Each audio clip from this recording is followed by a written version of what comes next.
Your network will determine your net worth. It's, so many times people are like, I want to make it big. I want to make it big in the comedy business or whatever. Then expand your network. It's funny because I talk to a lot of young comics that they're like, I don't know if I should go to these festivals, or I don't know, if it's worth the investment of going. And I'm like, if you're going to win a contest, then don't do it, because winning a contest won't do you squat. But if you're going to a festival, or if you're entering a contest because it's going to give you an opportunity to network with other comics and meet other people, go and network and get to know people, build your circle of influence, and it will pay off in the long run. Now, broadcasting live from the Podcast Palace on Park Street in beautiful and dangerous Clearwater, Florida, it's the Comedians Uncorked podcast. And now, here are your hosts, Tony Gaud and Pat Largo. Hey guys, welcome to Season 3, the Comedians Uncorked podcast. Thank you so much, you beautiful folks who are checking us out on YouTube and Spotify and our Facebook page and comediansuncorked.com. Thank you so much for checking out the Comedians Uncorked podcast. It's Pat Largo, it's Tony Gaud, and we love to say thank you to a lot of people, especially our in-studio sponsor, Julie Drolshagen of Century 21. Great for all your real estate needs, buying and selling. You can get her at 727-902-9233 or FloridaBeachBusiness.com. FloridaBeachBusiness.com for all your real estate needs in Clearwater? Yes. With a question, it is in Clearwater, Florida, Tony Gaud. She's a godsend, man. And speaking of godsends, we tried to deliver all forms and angles of the entertainment and comedy business, and today is no different. We have with us today on the Comedians Uncorked podcast, all the way from Greenwood, Indiana, a different time zone for God's sake. He is the Vice President of Talent Acquisition, which is a nice title that basically means head booker and GM of Gutty's Comedy Club in Indiana. Thank you so much for joining us, Dennis. Well, it's my pleasure to be with you guys today. And I will say, when you add a big title to make it sound important, it just means I got to do more work than I really want to. Yes. Or you got to pretend to do more work. Well, I'm pretty good at pretending, except when they walk in and they hear me snoring.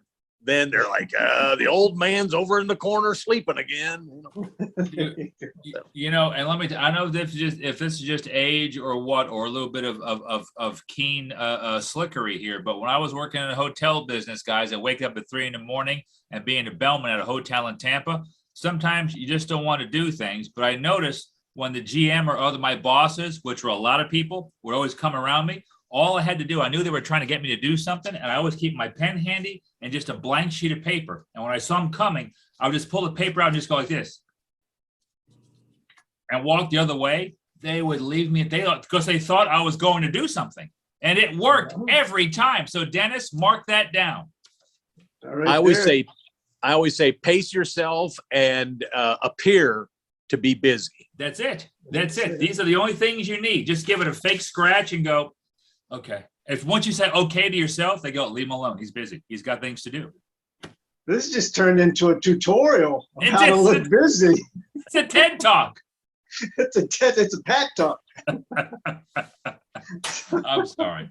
Well, listen, Dennis, it's a pleasure having you on. I know I had some comedian friends of mine here in the Tampa Bay area who have been definitely to the Minnesota club. I think they also have been to your Indiana club. Tony, and you've been all over the country many times. I don't know if you've ever been to Gutty's or played Gutty's.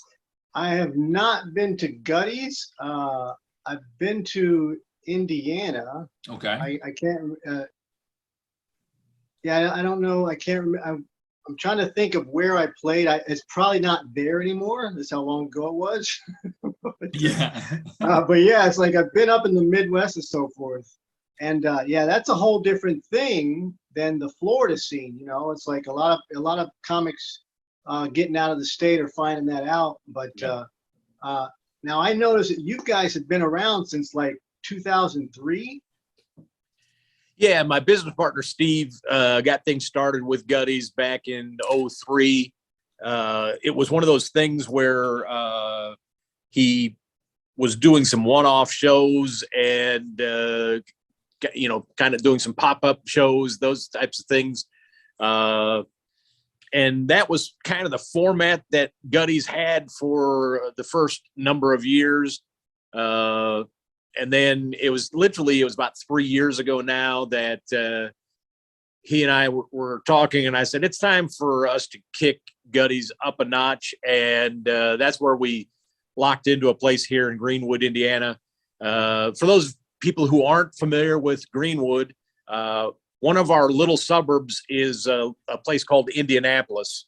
Oh, And yeah, it's one of our north side suburbs, as we refer to it. They get a lot of attention because we had a big racetrack built in the suburb there, and people to reference that. But no, we opened up here in Greenwood just coming up on 3 years ago.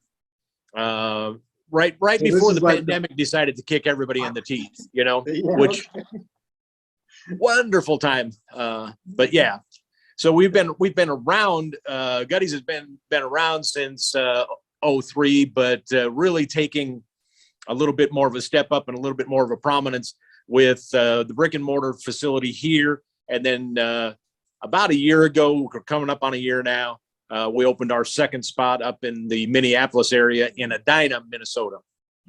Okay, that's very cool. I want to follow up on that. Like you said, the club started in 2003. Now, you said your partner was doing pop-up shows prior to that. Now, were you involved in those, or were you just you guys just kind of worked together? You had business together, or were you involved in those as well?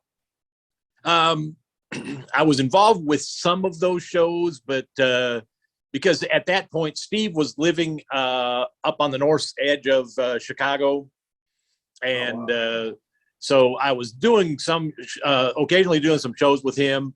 Most of the time he was carrying the load of the pop-up shows and that kind of stuff through the first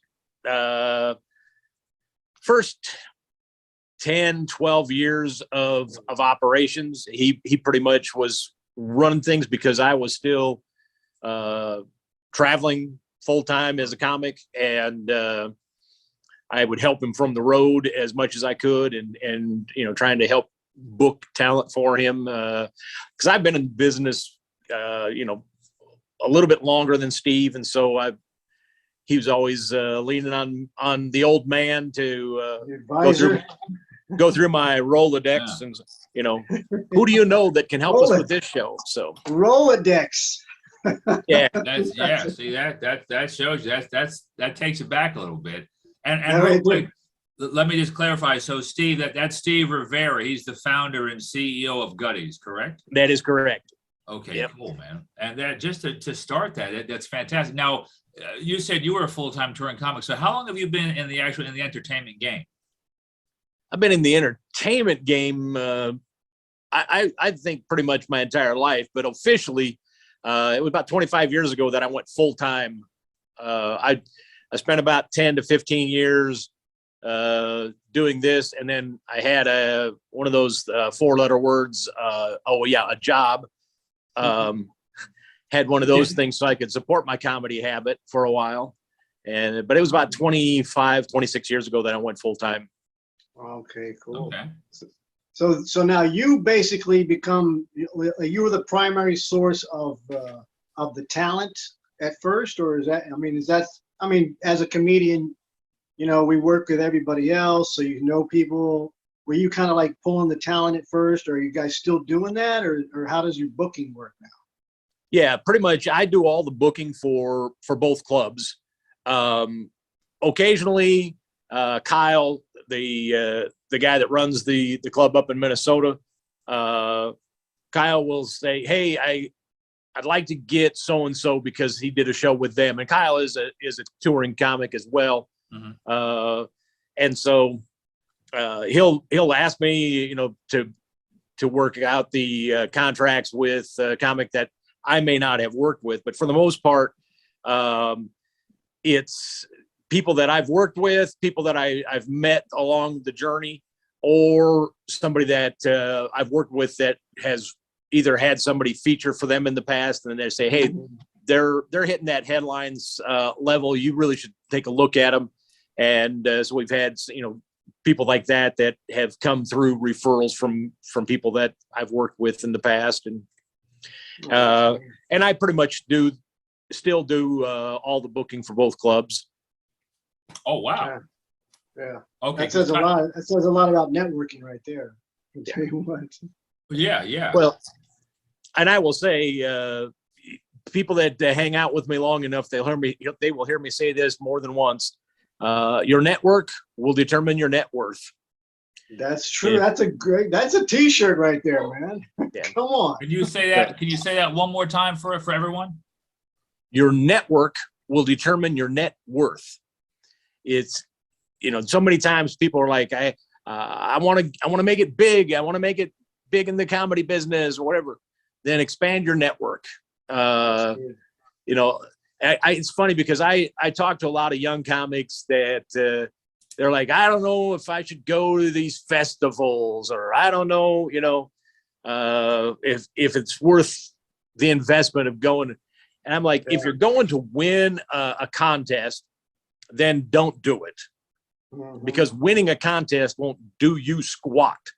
But if you're going to a festival, or if you're entering a contest because it's going to give you an opportunity to network with other comics and meet other people, go and network and get to know people, build your circle of influence, and it will pay off in the long run. Yeah. And, for the last several years, I've been able to help be a judge for World Series of Comedy. Okay. Do you guys host a satellite event there? We don't. And the reason that we don't, and Joe Lowers, who runs World Series of Comedy, he and I have talked about it, but because Gutty's is a family-friendly club, which is a little bit of an oddity when it comes to the world of comedy, we produce clean shows so that and we have it quite often, we have families that bring their kids in for the shows. Unfortunately, the World Series of Comedy, they're not in a place where they're wanting to segment and have a family-friendly satellite. Right. Although it's one of those things, and this is the part that Joe and I have talked about, and he struggles with at this point, because he knows that the World Series of Comedy is all about getting people to that feature level, and that's where feature level work, that more times than not, they want their feature to work clean. Doesn't matter how filthy or how raw, how blue the headliner is. 9 times out of 10, they want a clean feature. And so it makes sense to me that they'd want to do something in conjunction with us, just so they can emphasize that clean side of things. But as of right now, we have not hosted a satellite. We have done one of their one-night events to kind of feed into the satellite. Trying to think. It was the club over here in Dayton that had the satellite, and we did a one-night event to kind of feed them a couple of comics out of that to the satellite that they had. And now I'm drawing a blank. The name of the club there, which is really bad because I'm getting old. Yeah, I'll do it. Yeah, real quick. That's fine. You came in at the perfect time. I got 2 quick ones for you. So I noticed on your website, Clean Comedy, but I didn't realize it was 100% full-time for both clubs, Minnesota and where you are in Indiana. So when did you guys make that full-time switch where you said, listen, we want to do Clean Comedy and these clubs 100% of the time? And do you see it affecting business at all? Like, is it, do some people figure, I don't want to go to clean shows? Do you also see it affecting the bottom line?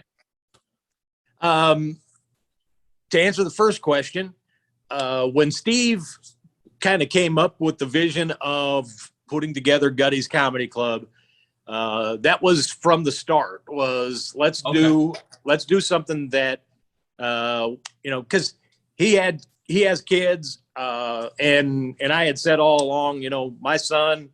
I was taking my son to shows with me when he was 3 or 4 years old, and it was one of those things where you can't always do that with certain clubs and certain places. So he was like, he really wanted to have a place that was always going to be family friendly, so that families could come together and enjoy a great laugh. Okay. And because I've made probably 95% of my career, I've done corporate comedy. And that's where I've made my living, is on the corporate side of things, where I always work clean. And so I saw the business side of what it meant for us to have a clean club, and what it meant for us to be able to invite families to come in and enjoy the shows. So that's always been from day one, from Steve's desire to see the club be that way. So when we opened up, and when we were doing the one-off shows and the pop-up shows, it was always clean comedy. Okay. In terms of how it affects the business, yeah, there are sometimes people they'll say, "Oh wait, I didn't realize this was a clean comedy club," and right. But the point that we have made is we're booking talent that is hilarious, and as long as it's funny, people that this is one thing I always say to comics. I've been in this business a while, and I've never had somebody come up after a show and say, "I want my money back because you didn't cuss enough, you didn't tell enough dick jokes. You didn't use bad words today. I want my money back." Right. Well, this leads me to a question, kind of leads into what we were talking about earlier. First of all, I know you have very funny comics because I saw you had BT there. He's hilarious. He was just here. Yep. Yeah, he is so funny. But with the concept of a clean comedy club, the whole venue is presenting clean comics all the time. And we're talking about these one-off shows here and around the country, about people, how do they market and how do they promote those shows? Now, how do you market those shows in particular? Because it is to a particular niche, they want to see clean comedy. How do you, do you use traditional methods? The social media and all that? How do you approach that?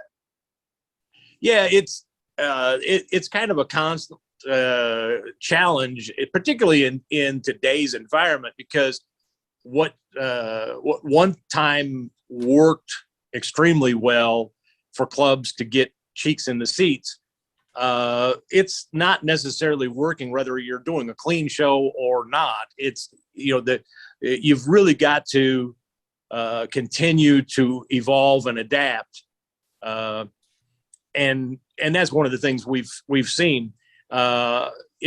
Radio occasionally gets some movement, but it's not what it once was.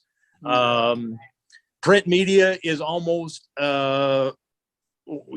it's one of those terms where most people today don't even remember when there was a thing called a newspaper. It's news on my phone or news on my computer, and so we've had to kind of evolve and adapt. A lot of social media is pretty much heavy on our marketing aspect of things. Is using a number of different platforms on social media to do that. We still try to leverage, the broadcast market.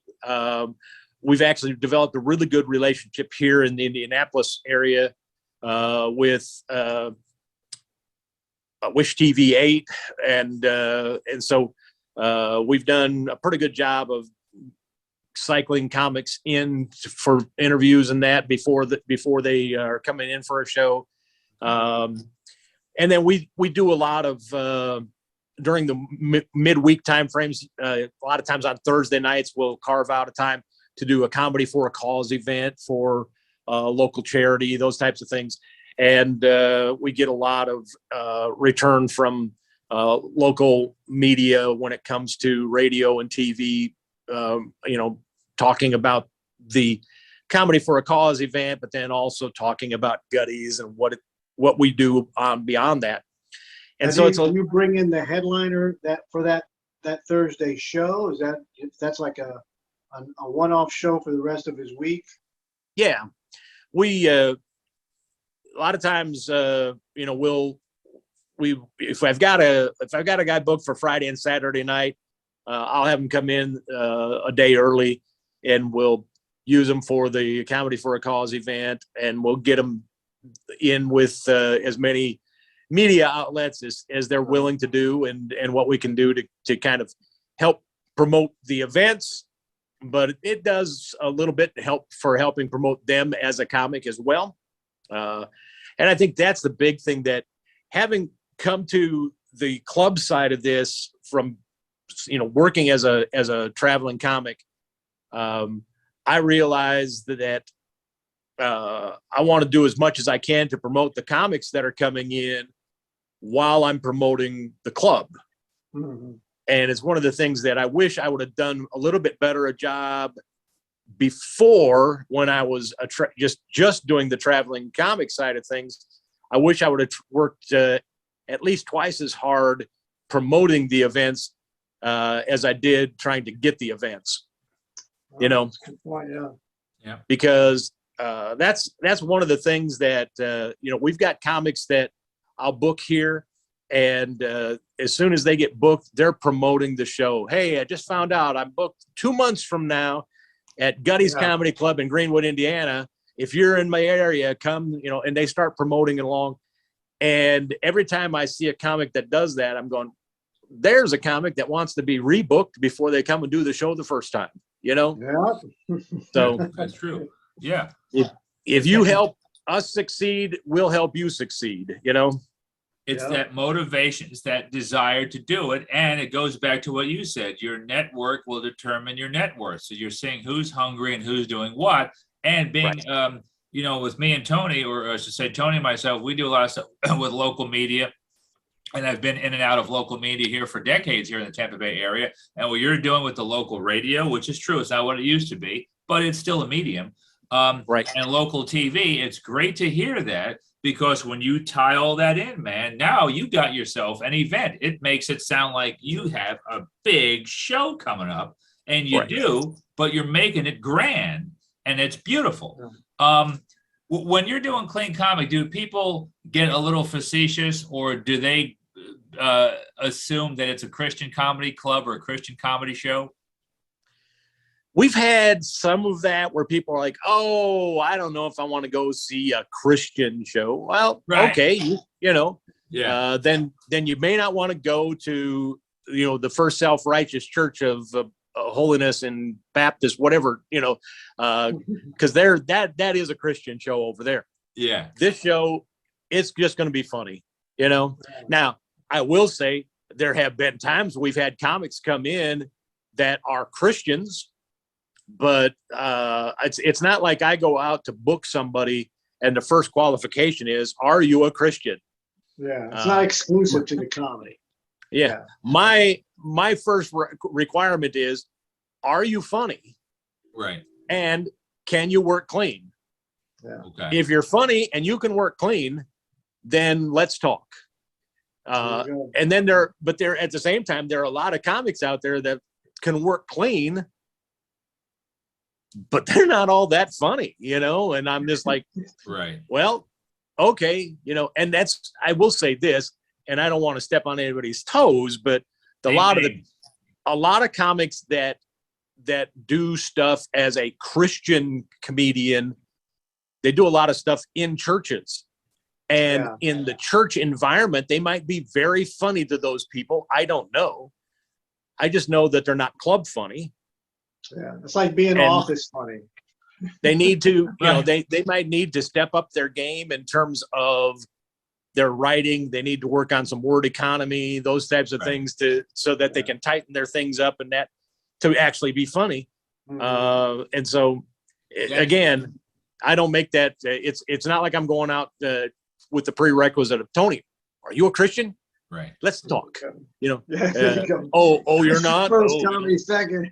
Let me, Dennis. Quick question on the Christian comedy. If a Christian comedian comes in, funny or not, male or female, do you give them at least one F-bomb if they mess up? If they say the F word one time, do you fire them immediately, or do you let them do things? If somebody comes in and it slips, because it happens. Right. We don't cut their mic the very first time. We let them know, hey, you're walking across the line that we don't want you walking across. And we've actually got a sound cue that's prepared at the booth. I think it's I want to say it was maybe from Price is Right, wah, wah, wah, wah, Oh, yes. So- Yeah. That tuba. I got a question for you. Here's a question. Now, have you had a comic come in that you saw he's legitimately funny, and he's trying to work clean because he wants to work for you, but he just can't pull it off? Yeah, we've had that happen where we've given some guys a chance, and they kind of slip up, and like I say, I tend to be pretty gracious when it comes to people that are really putting in the work and really trying. Yeah. At the same time, we've had guys that are like, "Oh, I'm trying to work clean. I'm really working hard at it," and I'm not seeing any evidence of it, because they walk in for our open mic and they're like, so I can't say, okay, if you're starting with that as your premise, you're pretty much backing into trouble, So Yeah. but yeah, there are guys that, a guy that I've become really good friends with is a Detroit comic. Actually, I'm not sure if he still lives in Detroit. I think he's moved out to the left coast someplace. But Mike Eshak, and by the way, pretty Muslim dude, not a Christian, but when I first met Mike, he's hilarious, and he's like, yeah, I know I probably should have some clean material, but I just can't seem to get there. And I sat down and I showed him his material and how close it was, but the fact that the language issue that he had was more out of laziness than it was out of his ability. It was just, if I don't have to really think about it, I can drop an F-bomb in here and it'll spice things up a little bit. But once he realized that he could actually do his entire set clean, I booked him here. He headlined here at Gutty's. One of the first, I don't remember if it was his one of his first ones or not, but I know it was his first time doing a completely clean set. And he came off the stage after his first show here, and he was like, man, that felt so good. I didn't think I could do it, but he did. And that's where we really try to help comics that are coming in see it's not a material issue in terms of their premise and that kind of stuff. Now, there are some people that start with premises that are on the other side of the fence from where we want the comedy to be here.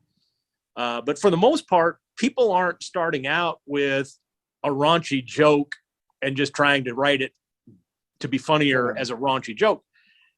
They stumble into the side of things because it's easy, it's lazy, and they really don't want to put the work in to do the clean side of writing. So that's really cool. Yeah, I guess it's a cathartic, almost. It's like a comedy cleanse, so to speak. If you can do it clean, and like you said, you came off stage like, wow, I'm purged. I feel amazing now. I can do that. That's gonna be very nice. A good feeling. Yeah, that's a growth moment. That's a growth moment as a comic.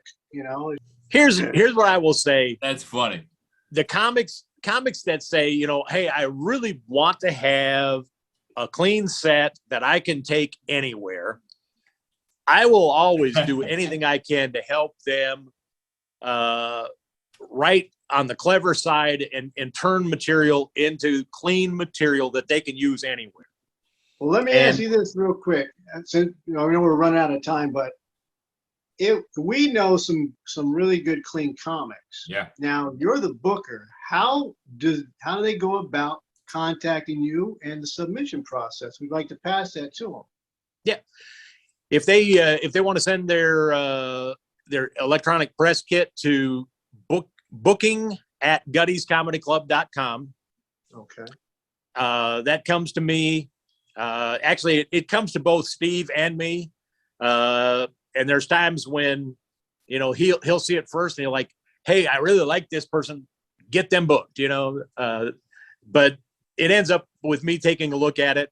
So if anybody is wanting to come in, do a feature set, if they're headlining and they want to come in, they've got a clean headline set, send their press kit to booking@guttyscomedyclub.com. I'm going to say this because I didn't think I necessarily needed to just till recently when I said somebody, hey, send me your press kit. And they sent me their press kit. It was a headshot, their bio, and all the clubs they've worked.